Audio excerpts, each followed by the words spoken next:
Hello, my name's John. Welcome to the channel again. We're going to talk about some scroll saws today, and machines, and what should I buy? That comes up a lot. So there's many makes and models of scroll saws. You have DeWalt's, Deltas, Porter Cables, Wins. I mean, there's Harbor Freight ones. There's expensive ones, Excalibur. There's so many different brands depending on the country and where you're from, rebranded, some of them. Everybody asks the question, what should I buy? Is this one a good one? I found this one used. That's a question that you'll get a lot of feedback on, whether it be positive or negative, especially online. People are like, save your money, get the DeWalt. It's the best saw out there. But then you hear other people in other countries, that's actually the middle of the line. Save your money for an Excalibur. To be realistic, not all of us have the budget for an expensive scroll saw. Some people mostly are, what can I get for under $200?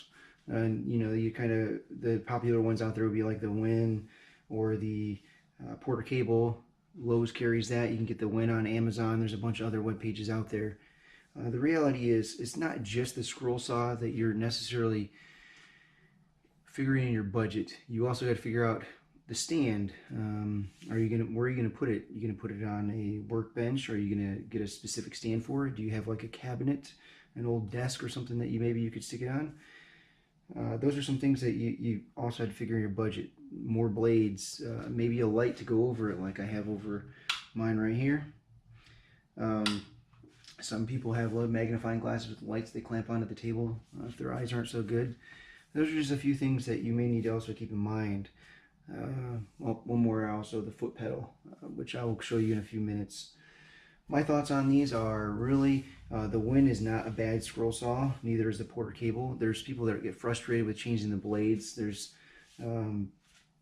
it's just, what kind of blades does it accept? Pinless, pin blades, how easy is it to switch? Is there a toolless tensioning system for it, or do you have to use Allen keys or a screwdriver to tighten the blades in? What's the table made out of? Is it cast iron, plastic? How deep the throat is, which is basically from the blade here all the way to the back here. That's going to determine how big of a piece of wood you can cut. Most like the Wins and the Porter Cables are usually between 16 and maybe 18 inches. This is a 20-inch Delta. I did spend about $375 on this. After reading plenty of reviews, I did save my money. It took me way longer than I wanted to get it, but I will go over a few features on this, why I like the Delta, and why I didn't get the DeWalt, I guess would be a good one. But there's a few things that you also want to look at it. Is there speed control? So hang on, let me grab this and show you what I'm talking about. So on my Delta here, I have the there's a speed adjuster on top right here. Can you adjust the speed? Where's the on-off switch? This is up front. It's real easy. I've seen some in the back make it a little more difficult. The blade tensioning is also right up front. It's easy for me to adjust. I don't need any tools. Granted, I know people make their own for ones that don't have blade, toolless blade replacement. And this also takes pinless blades. It's got a dust blower, or a blower, some kind of blower to blow the dust off as you're cutting, so it's not covering up your lines when you're trying to cut. One thing this does have, that there's a little blade storage in back here. You can put some of your blades inside. One of the big reasons why I did choose this one is because it's got a, let me set this up so you can see, it's got a lock to lift the, hold the top of the saw up while you change blades or remove your thing around. So I just have to lift this up. I push this in and it holds the blade up. You see the top of the blade. So it's easy just to switch a piece of work and put it on there. That's just a small feature. I know like the DeWalt doesn't come with that, but there's kits and stuff out there that people do make to hold it up. Some people use a block of wood just underneath here to hold it up. But anyways, one thing that I do recommend, no matter what you end up going with, is a foot pedal. I'm going to turn this on so you can see what I'm talking about. So excuse the sawdust on the floor here.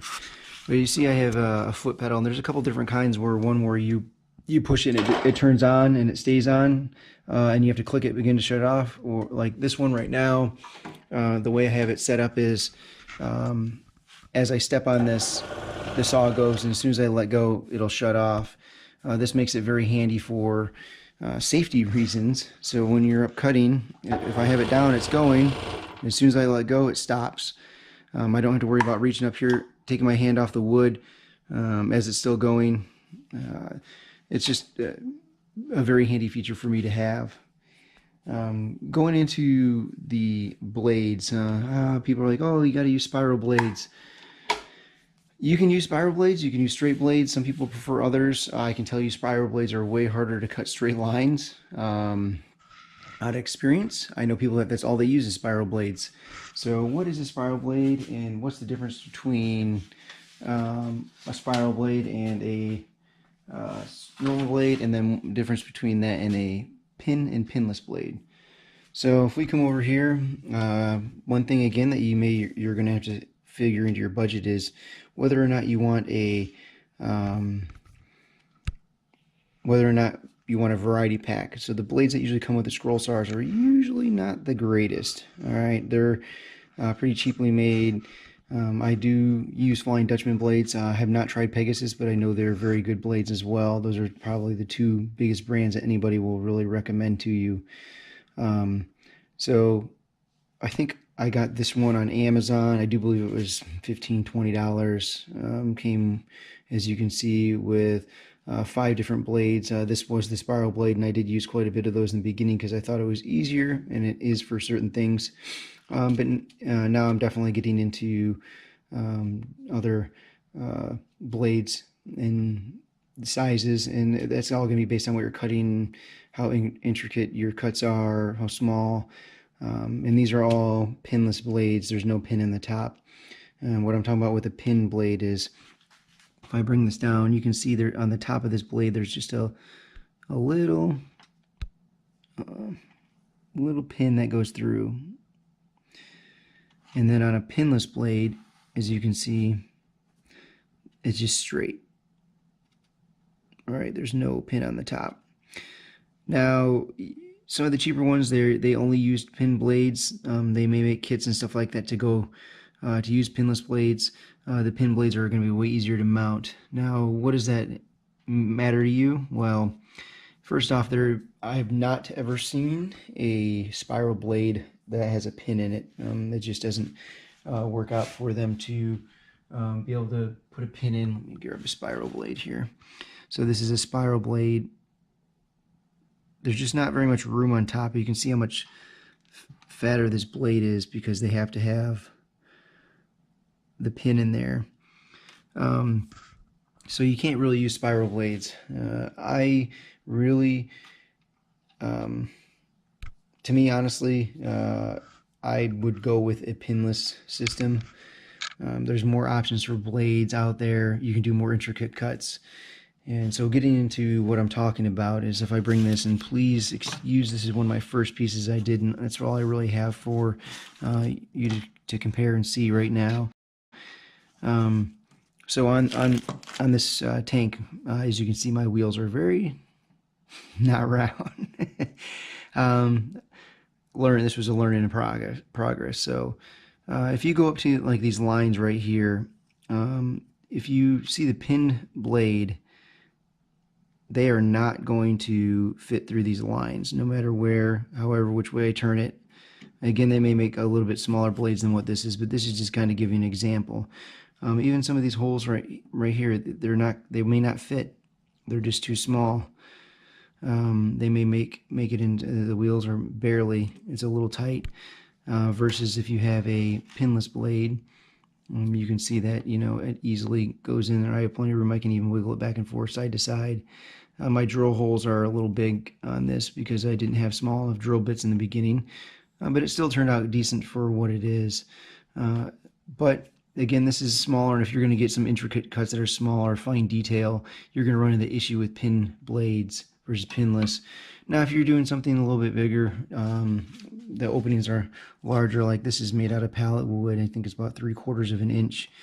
The openings are big. Every single opening on here, I could easily put a pin blade through. So it's not the end of the world if you don't. It's just going to hinder you, I guess, in what you can cut.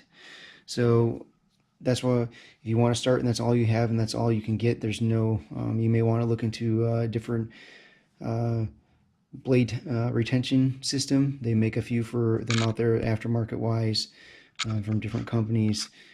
So if all you can afford is the Win or maybe the Porter cable, and you want to switch out that, it is possible. You just have to do a little bit of research online. But anyways, those are a few things that I definitely recommend you keep in mind for it. If you really have any questions, please comment below and I can give you my opinion on certain things. Again, if you go online, you may get some negative feedback on certain tools. Some people are very hardcore on what brand, they're brand loyal. I'm not bashing DeWalt or Delta or anybody that has an Excalibur. That's for sure. I mean, I would love to have those, but my budget didn't come with that.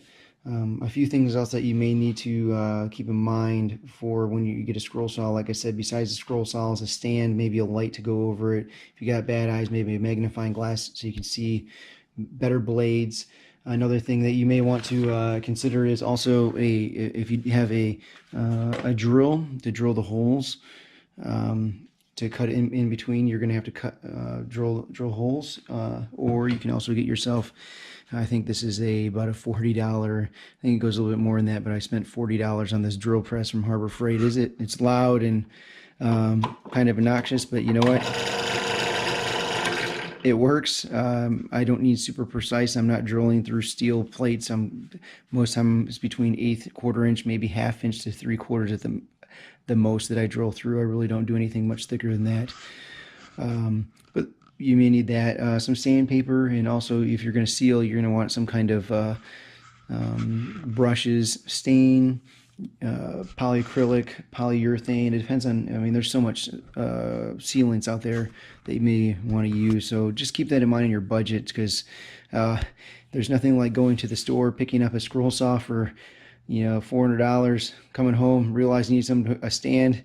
You get that $20 on blades, go back and you have to get some paintbrushes and then some stain, and it adds up quick. But anyways, those are some things to keep in mind. Again, like I said, if you have any questions or comments, please post below, and I'll try to do my best to answer in my honest opinion. Try to save you some buyer's remorse.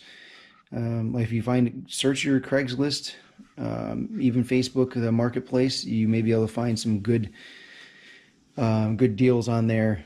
But make sure they work. A couple of things just you may want to do is bring a piece of scrap wood with you. See if they'll plug it in, let you kind of try it. Hopefully they have a blade that's not completely dull, and you can try to just cut just for a second to make sure it works. And if that's not the case, then use your best judgment on that. But I appreciate you guys coming to my channel. Thank you for your time. You have a good day.